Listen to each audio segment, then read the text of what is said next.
Me the opportunity to ask a question. Representative Boebert, you once said climate change happens 4 times a year. This joke reflects a deep misunderstanding of what climate change really means to my generation and how I experience the impacts of climate change every day. I'm 28 and I've lived my entire life in the threat of climate change, but now it's here. Growing up in Douglas County, I remember when we had real winters, white Christmases, and there was even a blizzard when I was in kindergarten. I remember when you could still go outside after 9 a.m. in the summer, and I even grew up without air conditioning. I also remember the first time I watched the sky turn apocalyptic orange and fill with smoke due to a wildfire, making it impossible for me to go outside. Because in the last 30 years that I've been alive, everything has changed. Extreme weather, from longer wildfire seasons to shorter, warmer winters, is here to stay. So I would like to know, why have you repeatedly voted against the interests of our district? And what are you doing to help us recover from and prepare for climate disasters, especially since FEMA and climate resiliency has been decimated under the Trump administration?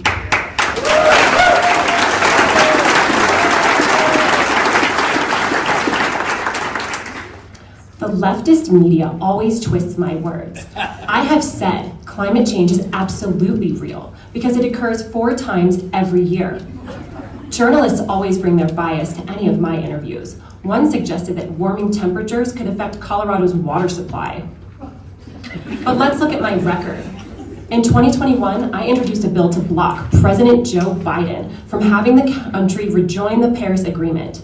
In addition, I have previously criticized Biden's cautious policies on fossil fuel use, saying he is appeasing environmental extremists. I also face scrutiny after criticizing environmental activist Greta Thunberg at Twitter during COP26, the 2021 United Nations Climate Change Conference. Such a spoiled child. I have expressed interest in environmental issues like forest management, even though most of the problems are due to forest mismanagement. I am proud to have been identified by Newsweek as one of the most outspoken Republican members of Congress against addressing climate change.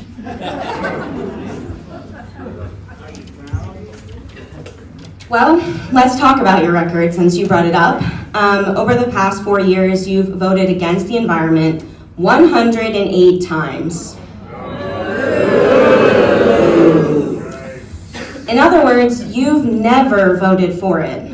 And that's not just disappointing, it's also dangerous. And when you joke that climate change happens 4 times a year, you're not just making light of a serious problem, you're showing us that you're not paying attention to the impacts that folks in your district are already feeling. Climate change is not a joke, it's happening right now. On April 12th, Denver hit a record of 86 degrees. That's not normal, and that's not safe. Ranchers and rural communities, families and suburban folks alike all face real risks from more extreme, unpredictable weather. And that's not just heat, it's flash floods, powerful windstorms, intense droughts, and huge wildfires. The Colorado Sun just reported that an average wildfire summer in Colorado will report over 6,000 wildfires. Farmers are losing crops, families could lose their homes, and people my age are scared of the unpredictable, unsafe future we will have to face. We cannot afford to go backwards and invest in energy solutions from 1970. Drill baby drill is not a solution for 2025.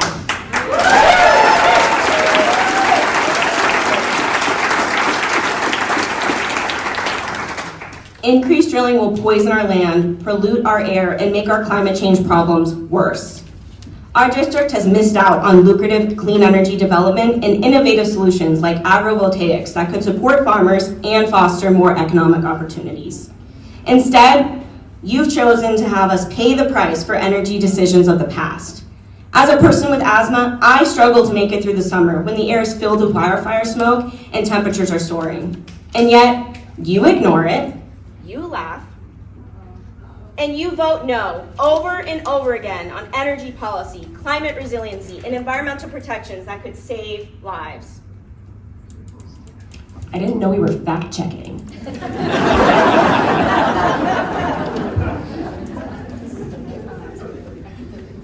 So I ask you, when will it be enough? When ranchers lose livestock, when children have to miss school due to heat days, when more children develop asthma and die from inhaling toxic wildfire smoke and polluted air, when a fire burns down a town in our district? Representative Boebert, we need leaders who will show up for the people that they represent, and not corporate interests that are profiting off of our suffering.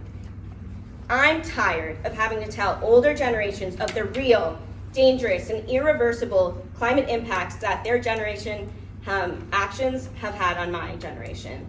So no more jokes, and no more denial, and no more no votes on policies that would protect the health and safety of folks in our district and preserve our unique way of life. We need action, because climate change is here, and we are out of time.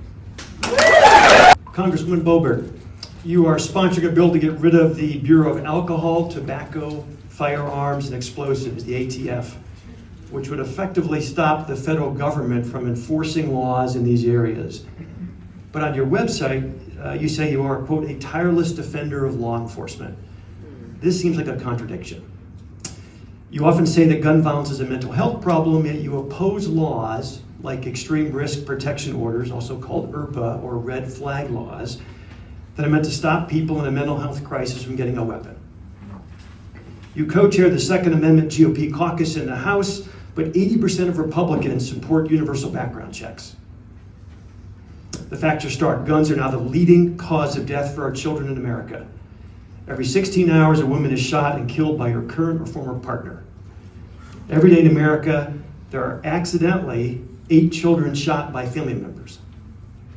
And we're all weary of active shooter drills in our school. My question is, why don't you see a way to balance protecting Second Amendment rights with creating sensible gun laws? Why can't you support laws that protect both our right to own guns and keep the people of Colorado safe?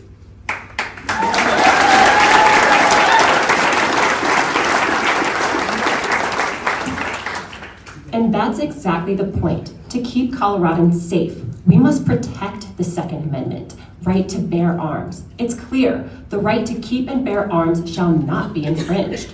I unapologetically support the Second Amendment. Gun control doesn't eliminate evil, and the data proves it doesn't reduce gun violence. Just look at Chicago or New York, where strict gun laws have created criminal safe zones. Here's what I'm doing about it. In the previous Congress, I introduced H.R. 3212, the Shall Not Be Infringed Act of 2023, which unfortunately didn't get a vote.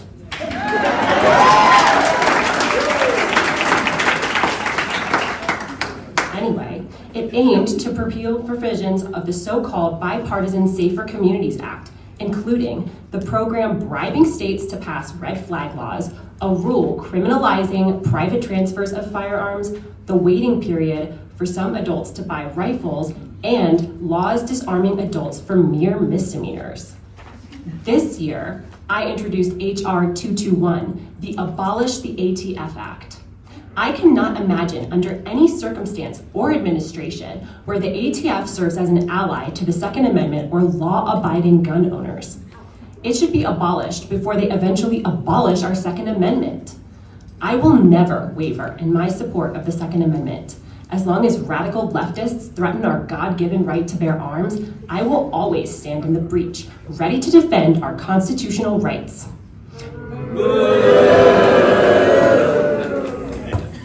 Thank you to the Firearm Industry Trade Association for their A+ rating and Dean's List recognition for being a champion of the Second Amendment, sportsmen and gun owners across America. Well, let's start then with the Second Amendment. In 27 words, Congresswoman Boebert, it states, quote, a well-regulated militia being necessary to the security of a free state, the right of the people to keep bear arms shall not be infringed. In 1999, the Columbine high school killers took 15 lives and they were not part of a militia. In 2012, the Aurora Theater murder took 12 lives. It was not part of a militia. There was no militia involved in the 2013 Arapahoe high school shootings or the 2015 Planned Parenthood Colorado Springs murders. or the 2019 Highlands Ranch STEM murders, or the 2022 Colorado Springs nightclub murders.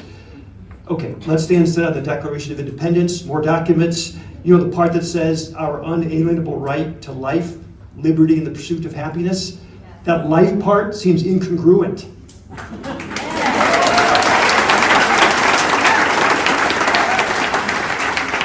With the 16,725 gun deaths in 2024, more than 1,000 of those in our state, or the 31,646 gun injuries, or the more than 20,000 gun suicides.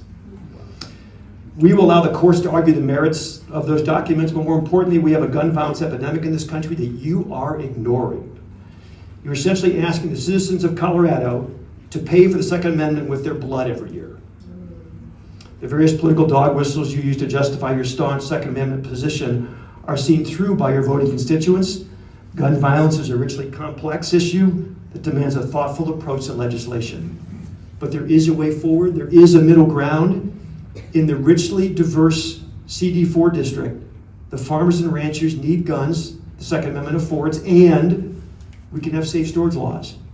We can have sportsman-owned guns, and we can have robust background checks and waiting periods for all gun sales. We can stand for strong mental health laws to ensure gun owners can't hurt others. We can have Coloradans purchase guns for their safety and require training classes for safe gun use. We can have rational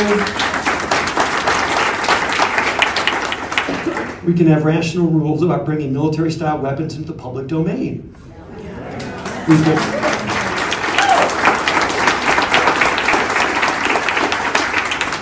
We can hold gun manufacturers and social media companies accountable for promoting weapons to our youth.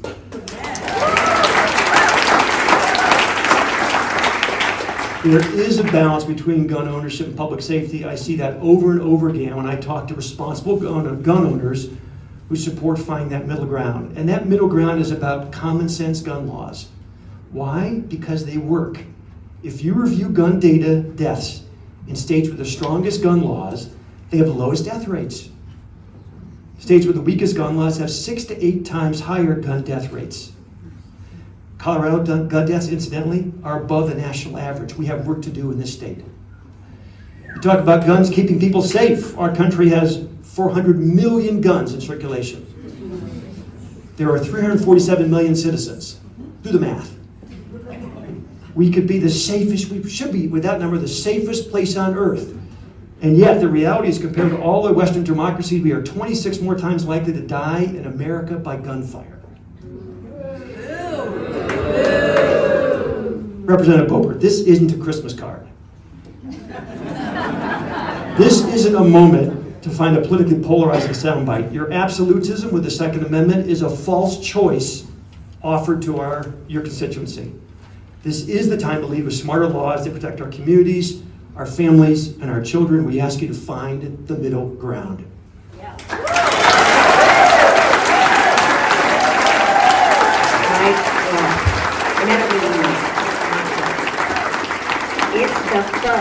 It's the guns. So let's get real. I want to share something personal because this one actually hits home, really close to home for us, for my family. My husband's here as well. So on January 8th, 2011, our sister-in-law, Congresswoman Gabrielle Giffords, was shot in the head while meeting her constituents in Tucson, Arizona. 6 people were killed that day, many injured. Among the killed was also 9-year-old Christina Taylor Green. And it's been a hard road. We've watched Gabby over the past 14 years work her ass off to come back to us, but also keep fighting for this sensible gun laws. All it is. Folks, that was 14 years ago. And just this month, there was another mass shooting at Florida State University. This is America. This is only America, and it shouldn't be. I take care of my family, and my family is a queer family. The LGBTQ community is like family to me. After the tragic shooting at Club Q in Colorado Springs, you said that drag events sexualize children. You even compared drag story hours, where performers in fun costumes read to kids, to strip clubs. But those performers dress more like princesses or movie stars than anything you'd see in a strip club.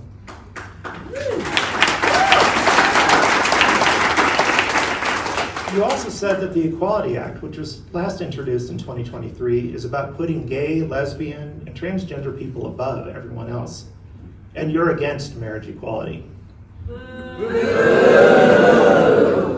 You claim to be a Christian, but you and your Republican Party are using a religion to hurt American citizens. Many people in the queer community are Christians too. Instead of attacking your neighbors as you are, Jesus told us to love our neighbors as ourselves in Matthew 22. Instead of attacking your neighbors as you are, Jesus, as a Christian and someone who swore an oath to protect the Constitution, I have to ask, is this how you are fulfilling those promises?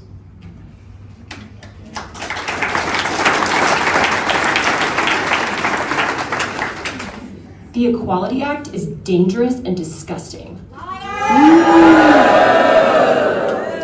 Where is the equity in this legislation for the young girls across America who have to look behind their backs as they change in school locker rooms just to make sure there isn't a confused man trying to catch a peek?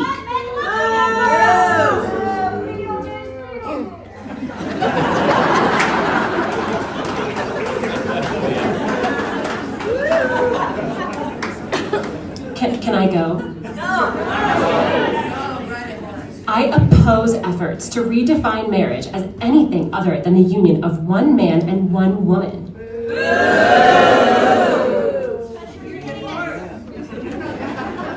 I am fighting to protect families from extremists telling our children that it's okay for them to get a sex change and take puberty-blocking drugs. Children aren't getting sex changes!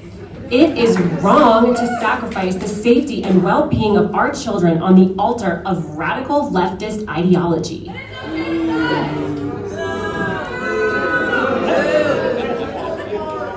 Let's hear it, David. Well,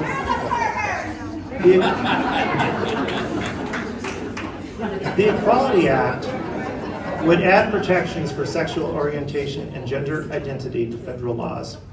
It would stop discrimination against LGBTQ people in areas like jobs, schools, housing, public services, and even jury selection. Equality under the law doesn't mean taking away anyone else's rights.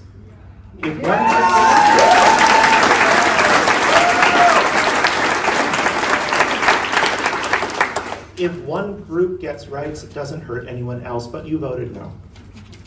You said that the LGBTQ rights bill is about giving supremacy to gays, lesbians, and transgender people over everyone else. I'll take it!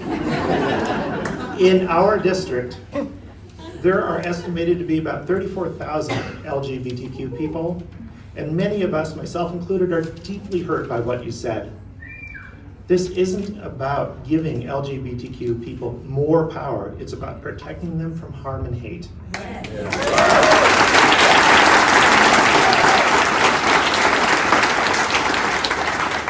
This isn't just a political issue, it's about people's personal identity.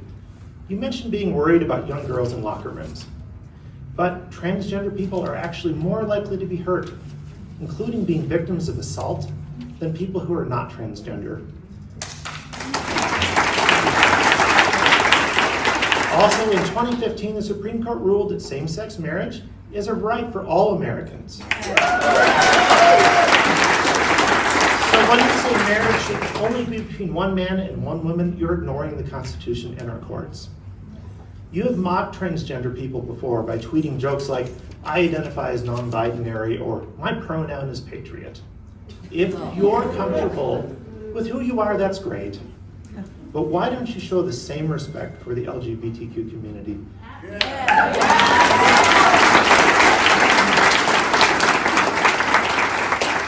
Mocking them shows a lack of respect and understanding.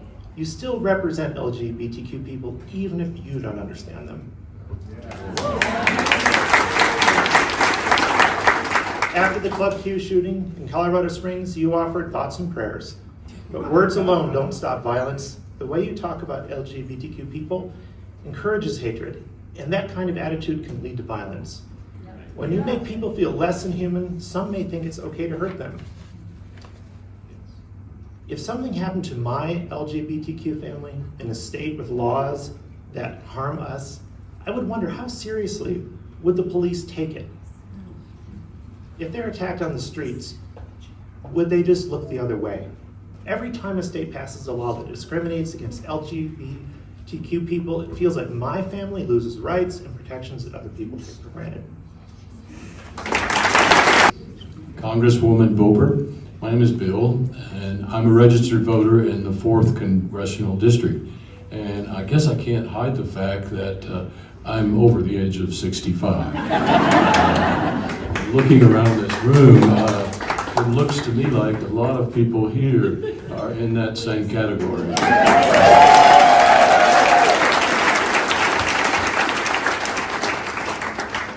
I worked hard all of my career and paid into Social Security. Now that I'm retired, I need to know for sure that this will be there for me and other Americans like me who need that money, because it's my money, it's not the government's money.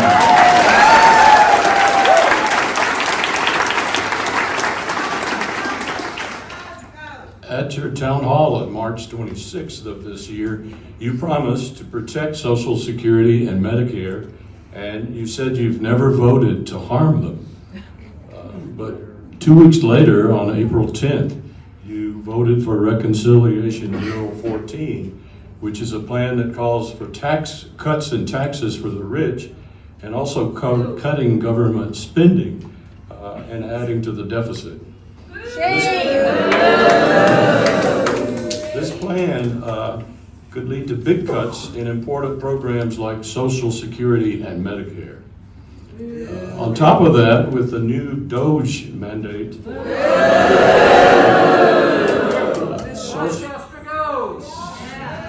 Social Security has had to cut staff, close departments, and change the way people can reach help, and making it even harder to get benefits and information from Social Security. So with nearly 25% of your constituents, like me, over the age of 65, we need to know, how will you keep your promise and protect Social Security and Medicare for us? Yes.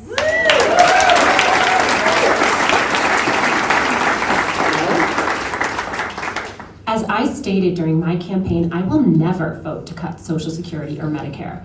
Our seniors have worked hard, paid into these programs their whole lives, and they deserve what they were promised. I'm fighting to protect these benefits and make sure the government keeps its word. The left is spreading lies. I've always stood with seniors.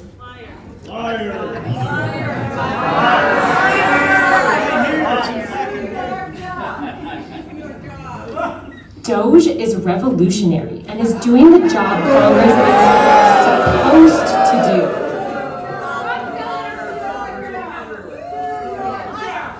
We are on the brink of something so revolutionary with DOGE, with the DOGE Commission.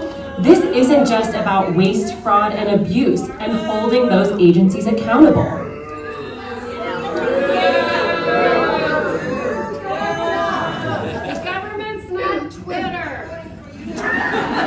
Anyway, and just a little insight, we used to call that Congress, but Congress has let you down.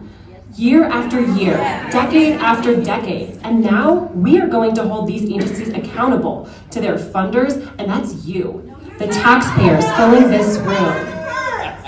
Elon Musk is draining the swamp.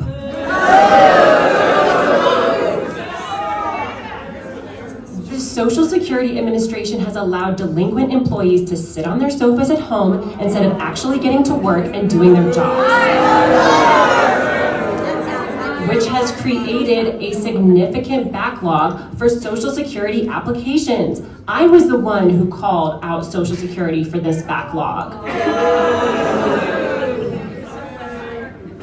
I'm afraid the truth is that your actions don't support your care for seniors, even though you promised to. Your voting record tells a different story. You supported the Default on America Act, which would have cut funding to the Social Security Administration by 22%. Now that's not small change. That means closing offices, slowing down claims, and making it harder for seniors and people with disabilities to get their benefits on time.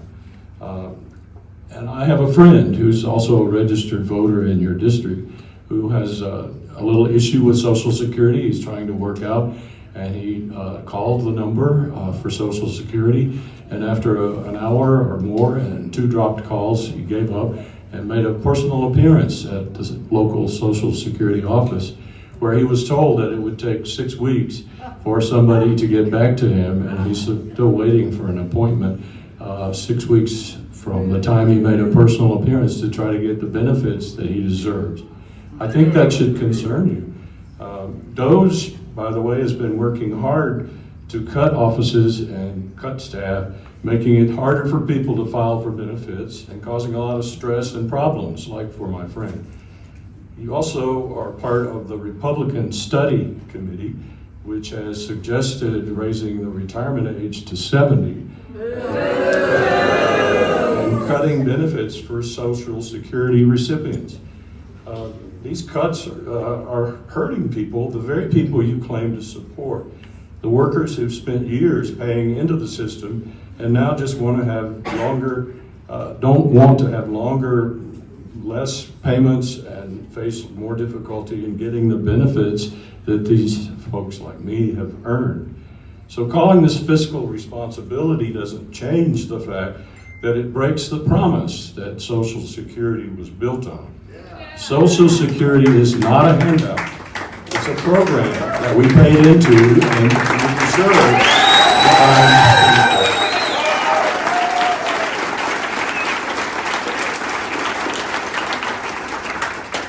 I looked through your website and searched for anything about Social Security, but nothing came up. Then I found an article from Rocky Mountain Values that said, quote, Boebert's office has been criticized for removing content from her website that previously supported proposals that she endorsed earlier, unquote. This is leading people like me to think maybe you're trying to hide your views on cutting Social Security, even though 1 out of 4 of your constituents are seniors like me. So they deserve Social Security and Medicare. And why is that not mentioned anywhere on your congressional website?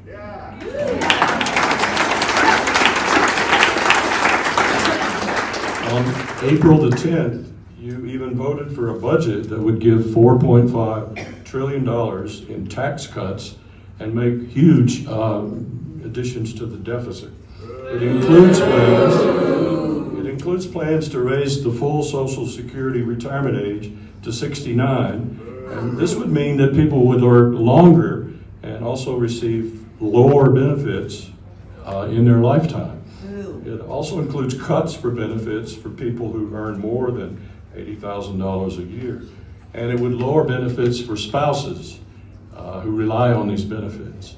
So the budget proposes a 31% reduction in spending for things like Social Security and Medicare. So this is leading to longer wait times and more difficulty for people like my friend who needs help and would just simply like to get what he's already earned and deserves. So your actions, I'm afraid your actions, Congresswoman Boebert, don't reflect your words. You've been lying to us. Hello, Representative Boebert. I am an attorney and an American citizen, and I am alarmed at this administration's blatant violations of our Constitution.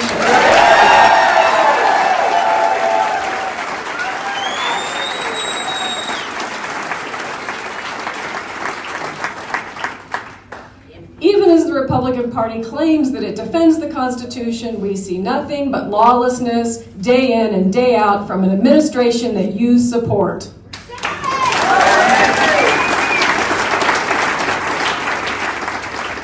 For that reason, I have several questions for you. Do you support the right to due process protected in the 5th and 14th Amendments?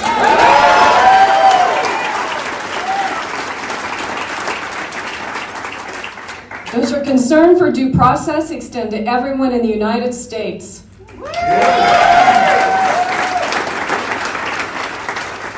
You said you support more freedom and less government, which is a standard Republican slogan. Does that extend to freedom of speech?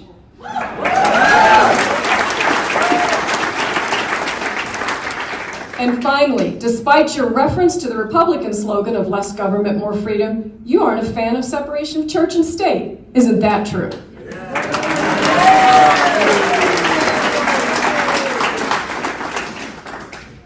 I already stood up for due process in support of the men and women in our armed service to prevent them from being dishonorably discharged and forcing them to forfeit their pensions for objecting to COVID vaccine mandates. If someone is in our country illegally, I don't believe that there is much due process that is afforded to them. They do not have American citizens' rights. And they broke our nation's laws by being here illegally.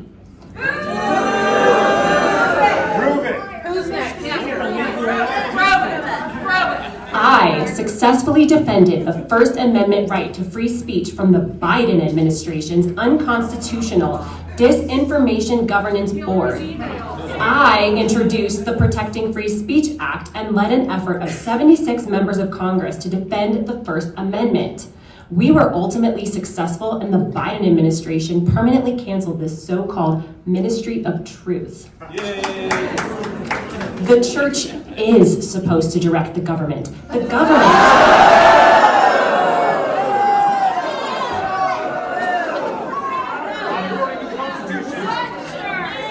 government is not meant to direct the church. That is not how our founding fathers intended it. And I'm tired of this separation of church and state junk.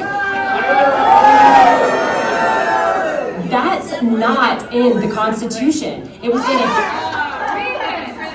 in a stinking letter, and it means nothing like what they say it does. Read the Constitution.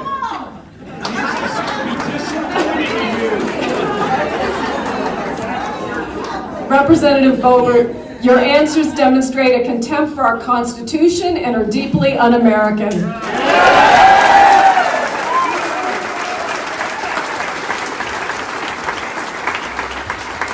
You are just legally wrong when you say that people here illegally don't have due process rights. In fact, the Due Process Clause protects the rights of all people, whether they are here legally or illegally, or if they're here temporarily or permanently.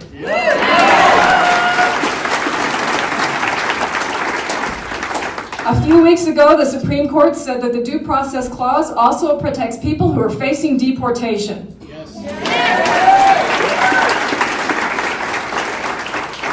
Maybe your contempt for limiting government power is why you haven't said anything about President Trump detaining and trying to deport students here on a visa. Trump has targeted these people apparently because of their political views and without giving them fair process. Apparently you think that it is okay because I haven't found any statement from you condemning the arrest and deportation of Mahmoud Khalil or the other students.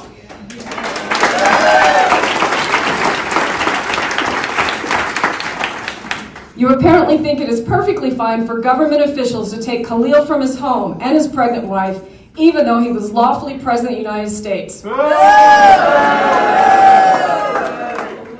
The Trump administration said Khalil was targeted because of his views on U.S. foreign policy, specifically his public support for Palestinians in Gaza. But criticism of the government is exactly what the First Amendment is intended to protect.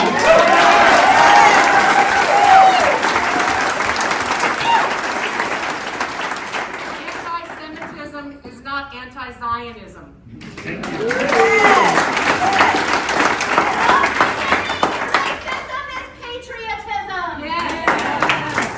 So when you say you support freedom of speech, it seems like you only mean it when people agree with you. Lastly, the letter you're talking about on the separation of church and state was written by Thomas Jefferson. He wanted to make sure that the government and religion stayed separate, as did James Madison. You might want to read the First Amendment's Establishment Clause, which says that Congress cannot create an official religion. It prevents what you seem to support, religious control over the government.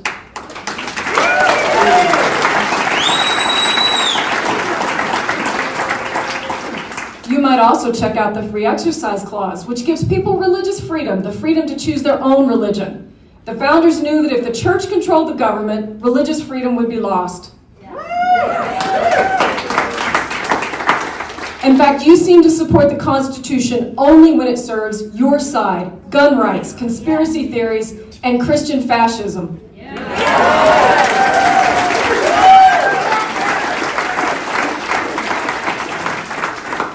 On those occasions, you readily throw around the words freedom and Constitution. Otherwise, you're more than happy to watch freedom die.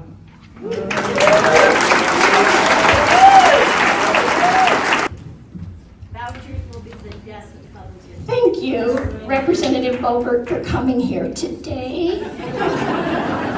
I'm so glad we have the chance to talk and share ideas.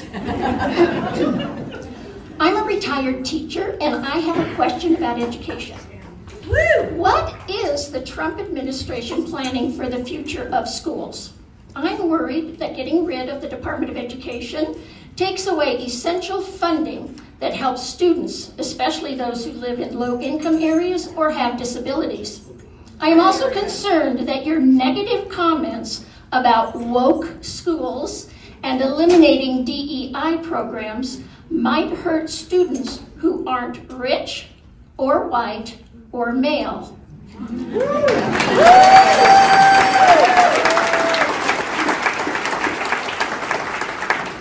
Could you please address these concerns?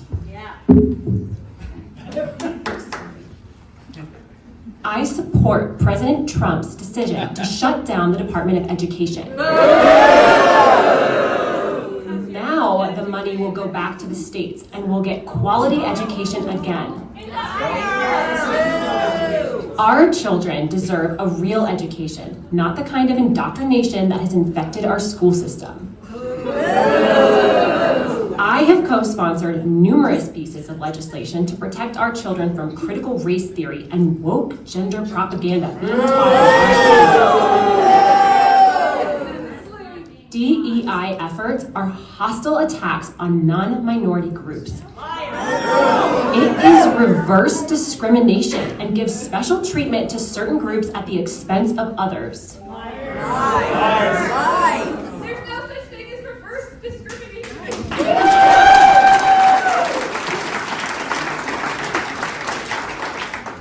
I would like to point out that over 60% of voters oppose the dismantling of the Department of Education.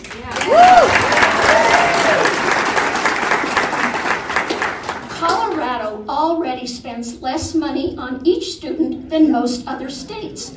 Colorado could lose more than $870 million in additional DOE funds, leading to overcrowded classrooms, outdated materials, and possibly many teachers quitting their jobs.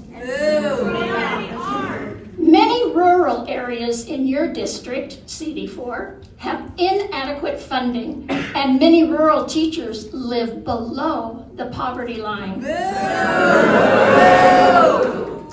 When the Department of Education was cut, the University of Colorado Denver lost a $4 million grant that helped train rural teachers.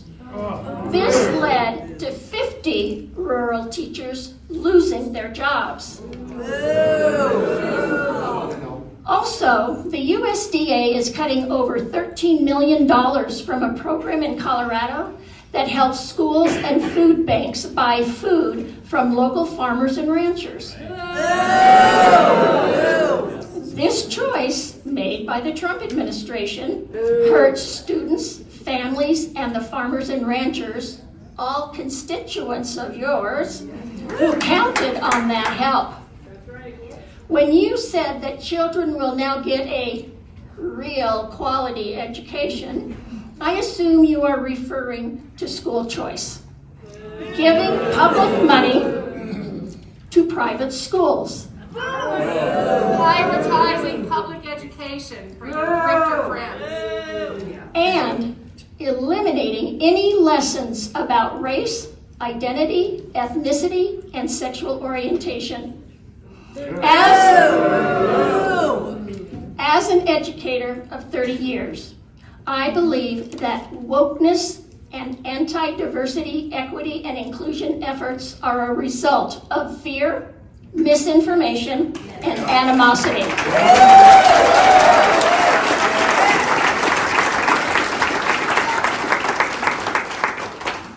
Your attacks on public education, including efforts to ban books, diminish teacher expertise and autonomy, and defund schools, do not serve the interests of American children.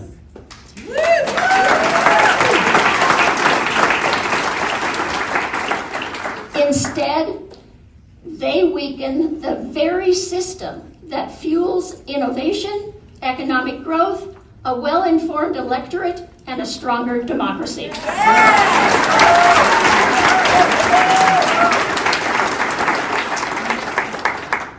I implore you, Representative Boebert, and the Trump administration to stop using schools as an ideological battleground.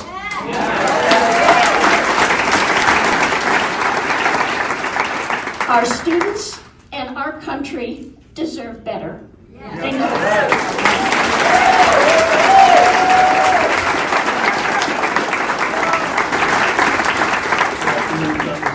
Boebert.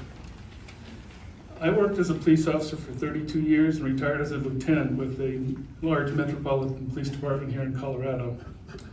I love my job and I was proud to work with others who took their duty to protect and serve very seriously.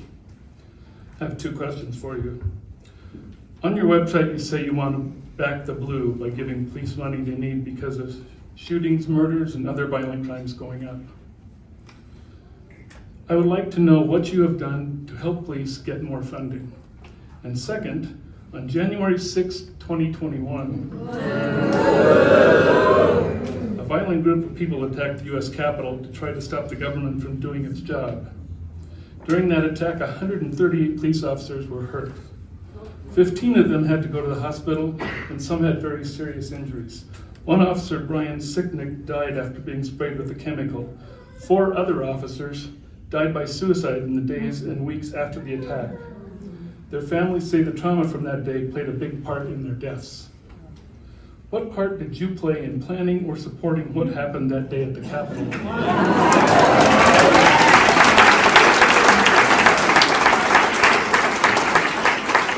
In 2020, Also, why did you support pardoning the people who attacked the police and admitted doing it?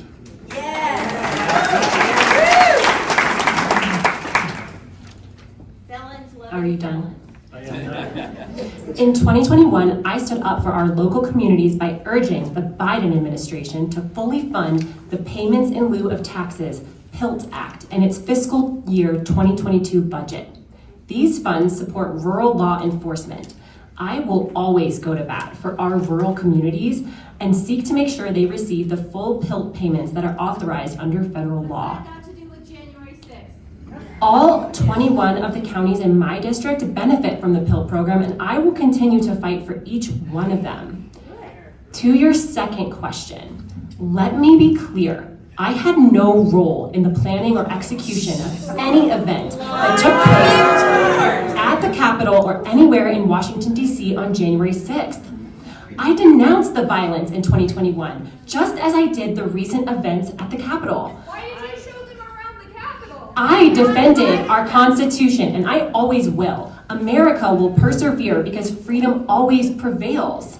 But let's get real. The far left and their policies are causing harm to our country. I refuse to let their political machine write a narrative that millions of Americans know is false. I was the first member of Congress to offer those pardoned a guided tour in the Capitol.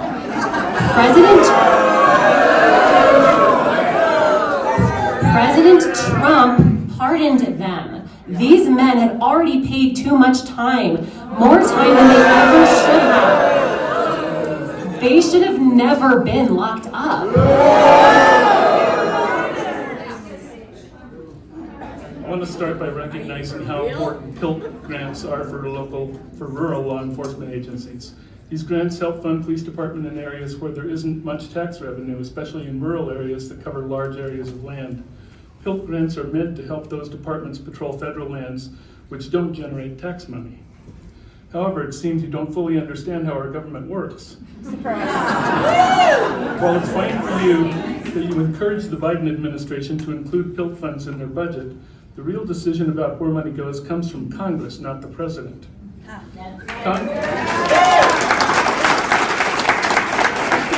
Congress has the power to decide how government spends money. Congress created PILT in 1967 and updated it in 1982. By asking President Biden to include it in his budget, you were simply making a show. Everyone knows these funds would be in the president's budget already. It wasn't really helping rural law enforcement. It was just as you wanted to look good for your Back the Blue page. But now in 2025, when rural agencies need help, you're not supporting them. You need to understand that President Trump's executive orders froze some of those important grants. Right now, you and other members of Congress have the power to fix this problem by standing up and doing what the Constitution says. Congress is meant to be strong, and not let a president take control.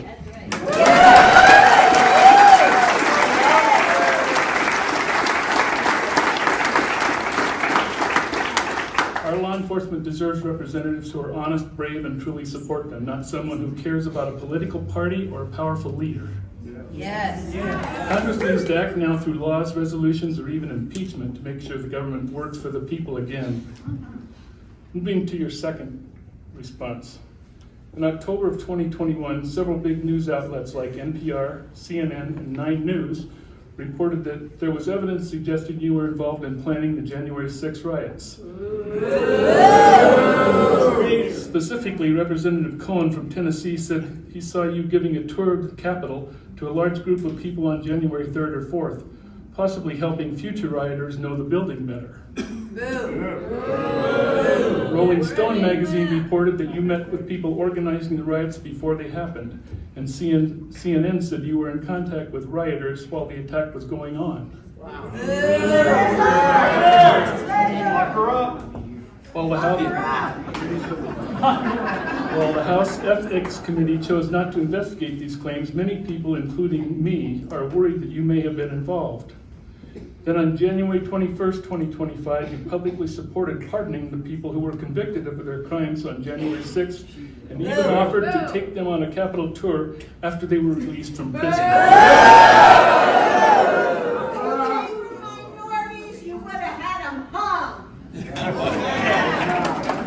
Even Representative Jeff Hurd of your party, the new representative for Colorado District 3, said he was deeply disappointed in your actions. He believes January 6th was an attack on the country and that you are showing support for criminals who attack law enforcement officers. Even if you didn't directly help plan the riots, your support for these convicted criminals is wrong. You cannot say back the blue and then support people who hurt police officers who are trying to protect you in time.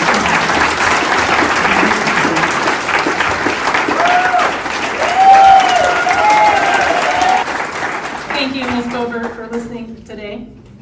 As an Army veteran, I am concerned that you are not committed to supporting our Colorado veterans. The Trump administration's budget cuts to the Department of Veteran Affairs have led to massive job losses for veteran employees. These cuts will compromise the access and quality of services available to veterans. How will you ensure veterans in our district get the care we need?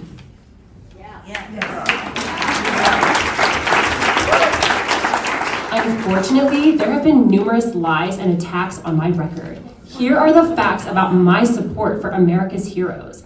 I voted in favor of 4 pro-veteran bills that became law. The Veterans Compensation Cost of Living Adjustment Act of 2021, the VA Transparency and Trust Act of 2021, the John M. McHugh Tuition Fairness for Survivors Act, and the Department of Veterans Affairs Expiring Authorities Act of 2021. I passed 11 amendments, although not all made it through the House, with bipartisan support to increase funding for veterans care. I voted against the poorly written PACT Act, legislation which is ultimately going to do more harm to veterans than help them. There was not a viable funding mechanism for this gigantic investment. And even worse, this bill lacked a plan for staffing resources to handle the increase in cases, which has led to an even further backlog. This tragically hurts all veterans.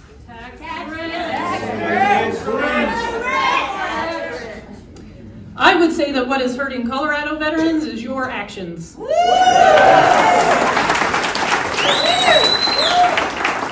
Regarding the VA, you have voted against improving accountability, exposing misconduct, increasing access to records and improving care, allowing veterans to be automatically enrolled in healthcare, ensuring women's veterans have access to birth control, to protect moms and survivors of military sexual assault.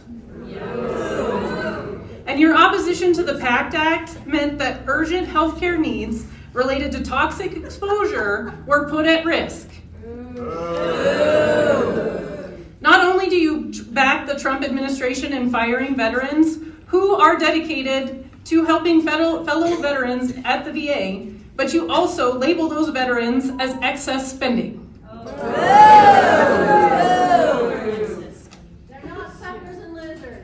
We know that cutting VA staff and reducing access to care will lead to an increase in veteran suicides. Yet it seems this issue isn't exactly troubling you. And there are even more impacts to come due to the Medicaid cuts that significantly hurt veterans.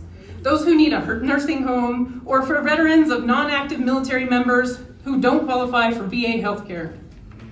I actually did look at the website, and you do have a very good performative picture of all those veterans on your website. And I would just say the issues that veterans face are not just political talking points, and we deserve more than the political posturing from you as our representative. Hi, my name is Steve. I didn't catch a bus to get here. I'm not paid to be here. So, Representative Boebert, I appreciate you being here and foregoing your usual bobblehead, MAGA sheet carnival to come and here and warm your hands and hopefully your heart with the fire of democracy. I'm a Colorado native. I grew up hiking, backpacking. Oh, sorry. Loving our great state, doing the things we Coloradans do. That's why we live here, and this is my home. In 2023, Americans and people from around the world visited our national parks and spent money, lots of money. This boosted the U.S. economy by $55.6 billion, with a B, and provided over 415,000 jobs. Wow. So my question, why do Republicans want to shut down this agency, even though it helps places like Colorado economically? And furthermore, you said cutting wilderness fire services will fix what you call bloated government. You've also stated that Colorado forests have been badly managed for years, and now there are 6 billion trees still standing. Her words, not mine. How will cutting jobs and staff from our National Park Service help? I have supported our public lands and national parks. My 4 amendments to the Fix Our Forest Act will create a proactive approach to devastating fires. I advocate for an all-of-the-above energy strategy, emphasizing market-driven decisions over government mandates. I support fossil fuel development and have introduced legislation to prevent executive moratoriums on oil and gas leases on federal lands. Additionally, I have proposed measures to reduce financial burdens on energy companies, such as abolishing methane emission payments and increasing royalties for oil and gas extraction. Let's be clear. We have a bloated bureaucracy, and spending does not equate to better outcomes. Elon Musk is being careful and responsible.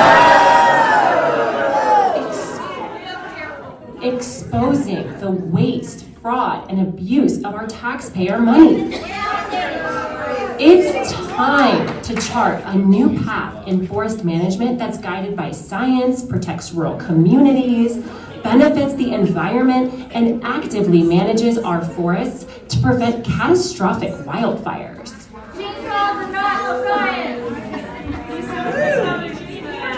We agree on one thing. It's great to cut waste in government spending. I agree with you.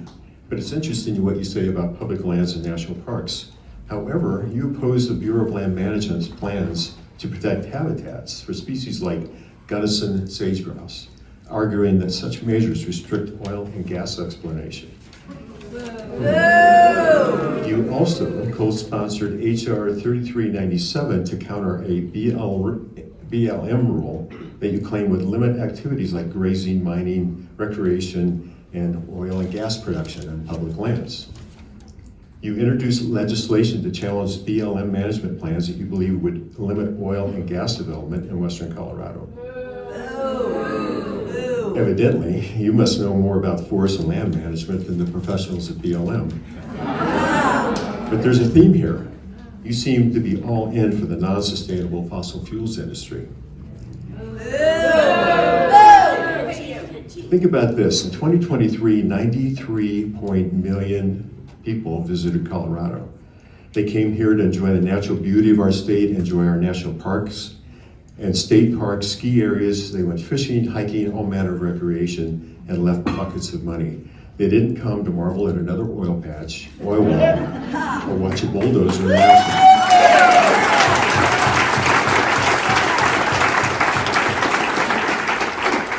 Tourism is a powerful driver for our Colorado economy, ranking as one of our top income producers. In 2023, Colorado tourism industry generated $28.3 billion in spending, with a B, and supported over 187,000 jobs. It also generated $1.8 billion in state and local tax revenue. You may not know this, but Colorado's slogan is, "It's our nation." Our tourism slogan is, "It's our nature." And I think it bears repeating, it's our nature, nothing about oil wells or strip mining.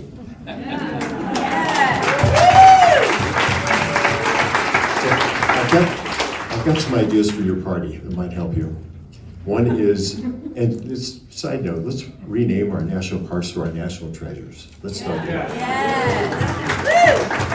I would love for the Republican Party to go from profits above all else from fossil fuels, mining, logging, etc., to let's preserve the beauty and bounty of Colorado. Let's create a legacy in nature that will outlive us all. From maybe financially gutting our park service to appease billionaires that refuse to pay taxes. To asking the question of what's the collective good for all Americans, specifically your constituents. Maybe show up at a town hall. I'd like the Republican Party to go from worshiping greed and power to understanding cause and effect, considering negative impacts on our environment, loss of jobs, loss of tourism dollars, but overall, don't do something that can't be undone.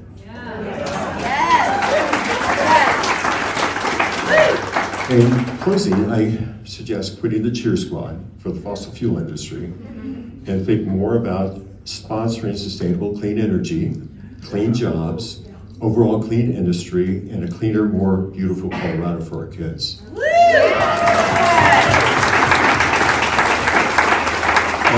Hands off our national parks.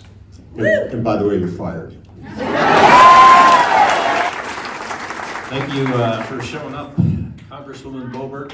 Appreciate it. I served for 30 years in the United States Navy, and then at NASA. And so national security is something that's really important to me, and I think it should be important to all Americans. On your website, you say we need an American first policy that projects strength to adversaries like China, Russia, Iran, and North Korea.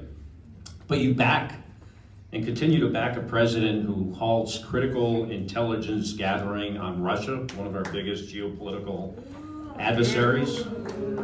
You've scaled back surveillance on China.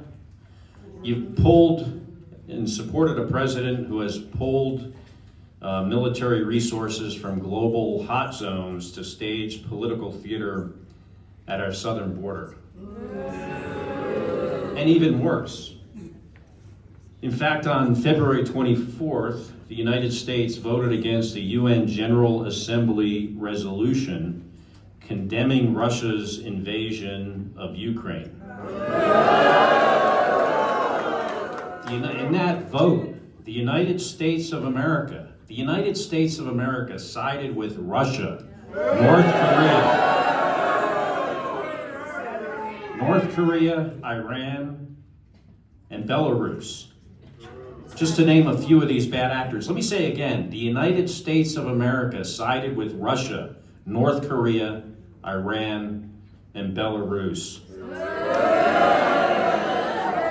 So here's my question for you. How do you resolve your so-called support for America's military and global leadership with your loyalty to a man who hands out concessions to our enemies?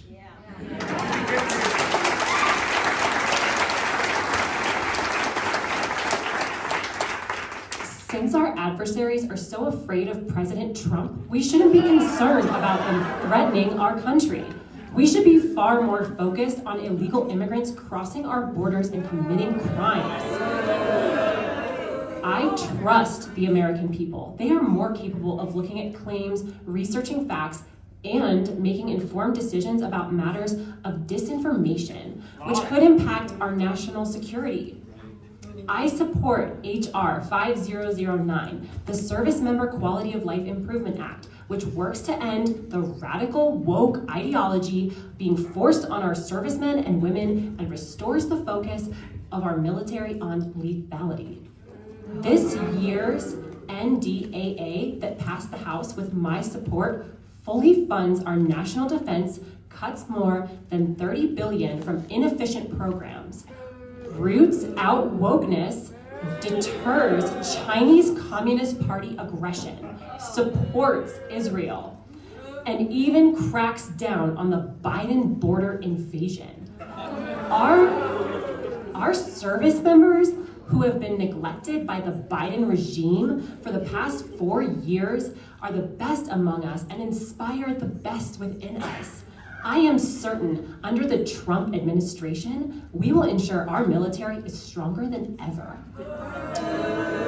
So, what I'm hearing from you is a bunch of buzzwords filled with bullshit.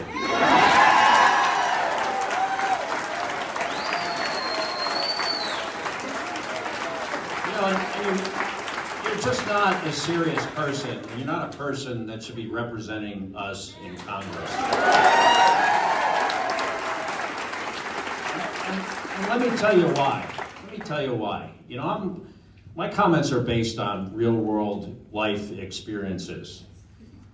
And national security is very, very important to me. And to you, it seems just like a joke. I went to the president's state of, it's not called the State of the Union because it was his first address to Congress, but his address to Congress a few months ago.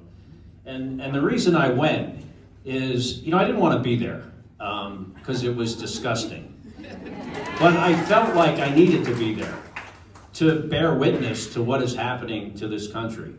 Yes. And after his presentation, his speech that I was in the room for, my brother, who's a U.S. Senator from Arizona, he came to me and he says, we should go to Ukraine tomorrow and show the Ukrainians that they still have people in this country that support them.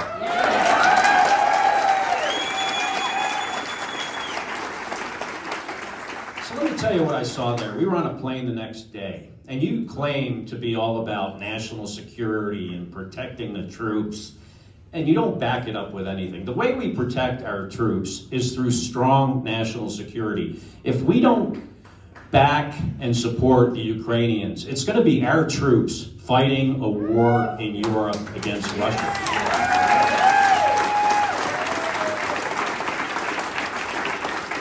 And I don't want that, and I don't think you want it either. So we get on a plane and we go to Ukraine, and let me tell you a few of the things I saw in the few hours or a couple of days that we were on the ground there. We were at a border town in Poland that had all these weapons that are for the Ukrainians to defend them, their families, their children. I mean, they were getting bombed, they're getting murdered on a regular basis. Just last night, there was, I think, 12 innocent civilians killed in the capital, Kyiv.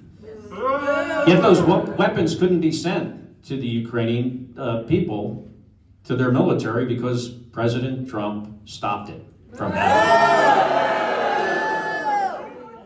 And much of those weapons are weapons that are old and being replaced in the United States with an investment in our future. Like you said, you want to support national security and our troops, and what better way than having Ukraine fight a war in Europe, defending themselves and at the same time defending us and democracy. We went and visited an F-16 base, a secret base, and met with a lot of the young fighter pilots that have about 100 hours in these airplanes. And you could see on their face when we were saying that we're sorry that the United States is no longer sharing intelligence, you could see the look on their faces as if, they realized that they could very well die because of this.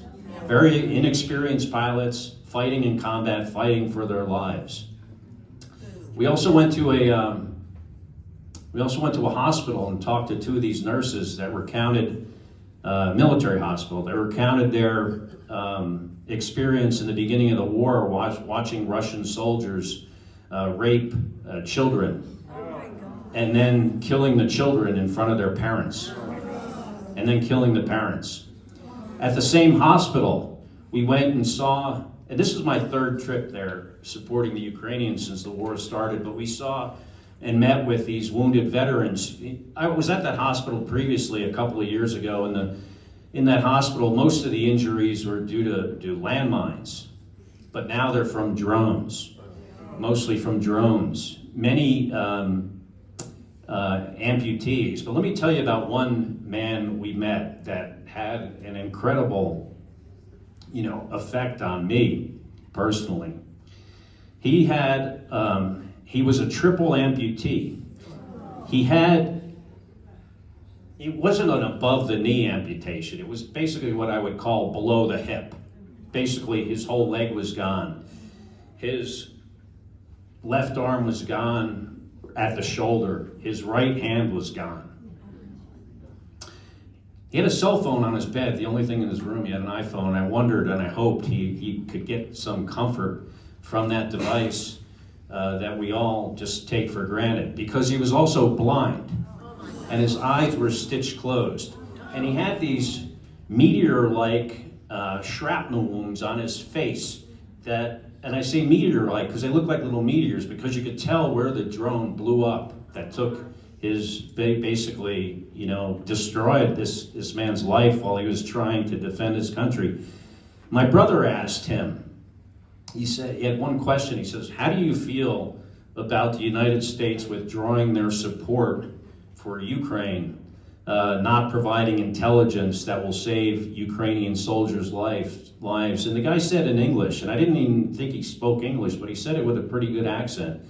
All he said is, what the fuck? And that's what I have to say to you, Congresswoman Boebert. What the